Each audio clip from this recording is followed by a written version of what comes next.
अस्सलामुअलैकुम दोस्तों, बांग्लादेश के बाद सीरिया की सरकार का तख्ता भी पलटा जा चुका है। जी हाँ, 24 साल के बाद सीरिया में इनकलाब आया है। इस तमाम बगावत को समझने से पहले सीरिया के नक्शे और ये बगावत कहाँ से शुरू हुई इसको समझना बहुत जरूरी है। सीरिया के अंदर इस वक्त 75% सुन्नी मुसलमान जबकि 17% शिया मुस्लिम हैं। ये मुल्क इस वक्त 4 हिस्सों में बटा हुआ है, जिसमें से बड़ा हिस्सा बशर उल असद की हुकूमत के पास था जो अब पलट दी गई है। सीरिया के एक सुन्नी मुस्लिम मेजोरिटी कंट्री होने के बावजूद इस पर शियाओं का बशर उल असद का ही कंट्रोल था और इनकी सरकार में ज्यादातर अहम मकाम पर भी शिया ही काबिज थे और इसीलिए इस हुकूमत को ईरान, हिजबुल्लाह और रसिया सपोर्ट करता था। बशर उल असद के वालिद का नाम था हाफिज अल असद, जो कि सीरियन फौज में काफ़ी उसर रसूख रखता था। ये सीरिया की एयरफोर्स का हेड भी था। नवंबर 1970 के अंदर इन्होंने सीरिया में मौजूदा हुकूमत का तख्ता पलट दिया और खुद को वहां का प्रेसिडेंट घोषित कर दिया। लेकिन सीरिया में क्योंकि मेजोरिटी सुन्नी मुस्लिमों की है, इसलिए किसी भी वक्त इनको बगावत का खतरा हमेशा लगा रहता था। लिहाजा अपने इस इक़्तिदार को तूल देने के लिए इसने हर एक डिक्टेटर की तरह इसने सीरिया की मीडिया और हर एक सीक्रेट एजेंसी को कंट्रोल कर लिया और इसके बाद वहां के कॉन्स्टिट्यूशन को भी बदल दिया। साल 2000 में इसकी मौत के बाद इसका बेटा बशर उल असद सदर बन जाता है, जो कि अब तक सदर ही था। बशर उल असद की हुकूमत के वक्त बेरोजगारी भी अपने उरूज पर थी और लोग इसकी हुकूमत से तंग आ चुके थे।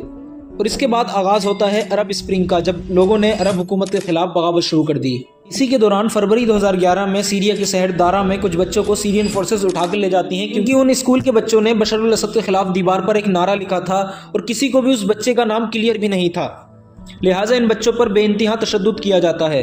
इन बच्चों को छुड़ाने के लिए दारा शहर से प्रोटेस्ट शुरू होते हैं, जो देखते ही देखते पूरे मुल्क में फैल जाते हैं। बच्चों के साथ बहुत ज्यादा ज्यादती की जाती है और ये प्रोटेस्ट पूरे देश में शुरू होने के कारण इन्हें छोड़ तो दिया जाता है, लेकिन इन बच्चों को देखकर ये प्रोटेस्ट और ज्यादा शुरू हो जाते हैं और ये प्रोटेस्ट ज्यादा बढ़ जाने के कारण सीरियन फोर्स इन पर गोली चलाती है, जिसमें कई लोग मारे जाते हैं। अवाम को रोकने के लिए इन पर टैंक्स और हेलीकॉप्टर से गोलीबारी की जाती है, जिसकी वजह से पूरा मुल्क इसमें जल उठता है और हालत ये हो जाती है कि सीरियन आर्मी और अवाम एक दूसरे के सामने आ जाते हैं। अवाम अपनी ही आर्मी को पत्थरों से मारती है तो बदले में सीरियन आर्मी उनको गोलियों से भून देती है। अपने ही लोगों पर गोली चलाने की वजह से आर्मी में भी बगावत शुरू हो जाती है और ये लोग आम लोगों को अपने साथ लेकर एक नई फौज खड़ी करते हैं, जिस फौज का नाम रखा जाता है फ्री सीरियन आर्मी, जिनका मकसद बताया जाता है सीरियन आर्मी से लड़ना और सीरिया को आज़ाद कराना। देखते ही देखते पूरी दुनिया से फाइटर इसमें आकर ज्वाइन होने लगते हैं, यहाँ तक कि इराक से भी कुछ लोग आकर इसमें ज्वाइन हो जाते हैं। इस लड़ाई और इस बगावत का फायदा उठाते हैं शाम की कुर्द अवाम, जो कि पहले से ही कुर्दिस्तान बनाने की मांग कर रहे हैं। कुर्दों को ये एक बेहतरीन मौका लगता है और कुर्द आर्मी इसका फायदा उठाकर मुल्क के एक बड़े हिस्से पर कब्जा कर लेती है, जो कि आज भी इनके पास है। ये कुर्द लोग सीरिया के अलावा ईरान, इराक और बड़ी तादाद में तुर्की में भी रहते हैं। ये सब लोग इन तमाम मुल्कों के कुछ हिस्से मिलाकर अपना एक अलग देश कुर्दिस्तान बनाना चाहते हैं, जिसे अमेरिका भी सपोर्ट करता है। और इस वक्त सीरिया के अंदर ये कुर्द लोग बशर उल असद की आर्मी के अलावा तुर्की से भी लड़ रहे हैं, ताकि तुर्की को कमजोर कर ये अपना देश कुर्दिस्तान बना सकें। आहिस्ता आहिस्ता दुनिया के तमाम लोग इस जंग में शामिल हो रहे हैं, क्योंकि ईरान ने अपनी आर्मी और अपने जखीरे के साथ पूरी कोशिश की कि वो बशर उल असद की आर्मी को बचा सके, लेकिन ऐसा इस बार ना हो सका। अब रसिया इसलिए बशर उल असद को सपोर्ट करने लगा ताकि मिडिल ईस्ट के अंदर अपना असर रसूख बढ़ा सके और अपनी एयरबेस, पॉलिटिक्स और कंट्रोल अमेरिका और इसराइल को रोकने के लिए इस्तेमाल कर सके। और बदले में अमेरिका ने भी सीरिया में फ्री सीरियन आर्मी को हथियार और जखीरे देना शुरू कर दिया। यानी इन तमाम मुल्कों ने अपने अपने इंटरेस्ट के लिए सीरिया को एक मैदान जंग बनाकर रख दिया। दुनिया में इस वक्त तकरीबन 200 मुल्क ऐसे हैं जिन्होंने मिलकर यह एग्रीमेंट कर रखा है कि वो किसी भी देश को रासायनिक हथियार यूज करने नहीं देंगे। लेकिन सीरियन आर्मी ने बशर उल असद के कहने पर अपने ही लोगों पर रासायनिक हथियारों को यूज किया। हालांकि सीरिया ने एग्रीमेंट नहीं कर रखा है, लेकिन फिर भी यूनाइटेड नेशन में जब उनके खिलाफ प्रस्ताव लाया गया तो चाइना और रसिया ने अपनी वीटो पावर का इस्तेमाल कर बशर उल असद की हुकूमत को बचा लिया। इसी दौरान अमेरिका ने सीरिया में एक टारगेट ऑपरेशन शुरू किया, जिसके दौरान कुछ ग्रुप को टारगेट किया गया, जिसकी वीडियो आपने इंटरनेट पर देखी ही होंगी।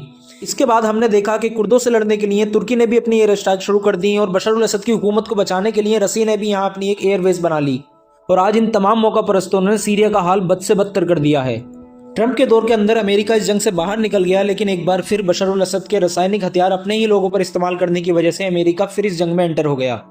हालांकि कुछ एक्सपर्ट का यह भी मानना है कि अमेरिका दरअसल इसराइल की मदद के लिए आया था कि इस जंग में उसको कोई नुकसान ना हो सके। हयात तहरीर अल शाम नाम की एक जमात, जो कि 2017 में वजूद में आई, शुरुआत में इसको अलकायदा की भी सपोर्ट हासिल थी, लेकिन 2017 में ही ये उससे अलग भी हो गई। और आज सीरिया का तीसरा हिस्सा इसी के पास है, जो कि एक सुन्नी बागी जमात है, जिसका मकसद सीरिया के अंदर इस्लामी निज़ाम को नाफिज करना है।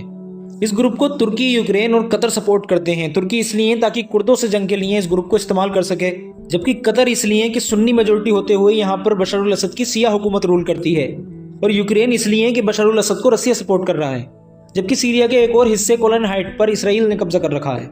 हाल ही में सुन्नी मेजोरिटी ग्रुप ने बशर अल असद की हुकूमत में मौजूद हलब या अलेप्पो शहर पर कब्जा करके राजधानी दमिश्क जाने वाले अहम तरीन रोड यानी M5 को अपने कब्जे में लेकर राजधानी दमिश्क के कुछ इलाकों जैसे एयरपोर्ट, रेडियो बिल्डिंग्स, बशर अल असद के सरकारी महल और गवर्नमेंट ऑफिस पर कब्जा कर लिया है।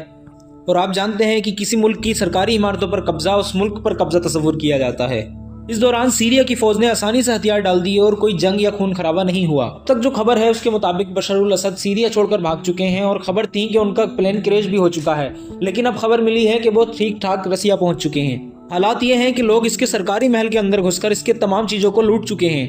अब सबसे अहम सवाल जो सबके दिमाग में है कि इसके बाद अब आखिर होने क्या वाला है। देखें, अमेरिका के लिए तो ये एक बहुत ही खुशी की खबर है, क्योंकि इसराइल फलस्तीन बार के अंदर हिजबुल्लाह जो एक ईरानी प्रॉक्सी ग्रुप है, हिजबुल्लाह जिन हथियार के थ्रू इसराइल पर अटैक कर रहा था वो सीरिया के रास्ते ही लेबनान आ रहे थे जहां से उस पर अटैक किया जा रहा था, लेकिन अब वो रास्ता बंद हो जाएगा। दूसरी तरफ रसिया यूक्रेन वॉर के अंदर इतना उलझा हुआ है कि चाह कर भी बशर अल असद की हुकूमत को नहीं बचा पाएगा। यानी अमेरिका रसिया का इन्फ्लुएंस सीरिया के अंदर खत्म करने में लगभग कामयाबी हो चुका है। यही वजह है कि कुछ लोगों का मानना है कि दरअसल इस सुन्नी जमात को अमेरिका ने ही फंड किया है, क्योंकि इसके अंदर अमेरिका का ही फायदा था। दूसरी तरफ खबरों में यह भी सुनने में आ रहा है कि इस ग्रुप के लीडर ने इसराइल से वादा किया था कि जब हम हमला करें तो तुम भी सीरियन आर्मी पर एक तरफ से हमला करो, ताकि दोनों तरफ से हमला कर सीरियन आर्मी को और बशर अल असद की हुकूमत को उखाड़ कर फेंका जा सके। देखिए, हमने तो यही देखा है कि दुनिया के अंदर कहीं भी अगर जंग होती है तो आप आंखें बंद कर ये कह सकते हैं कि इसके अंदर US जरूर शामिल होगा। अब मामला ये है कि ये बात तो बिल्कुल कंफर्म है कि सीरिया अब टुकड़ों में बंटने वाला है। सीरिया इसके बाद टुकड़ों में तकसीम हो जाएगा और ये इसराइल के लिए ग्रेटर इसराइल की तरफ एक बड़ा कदम है।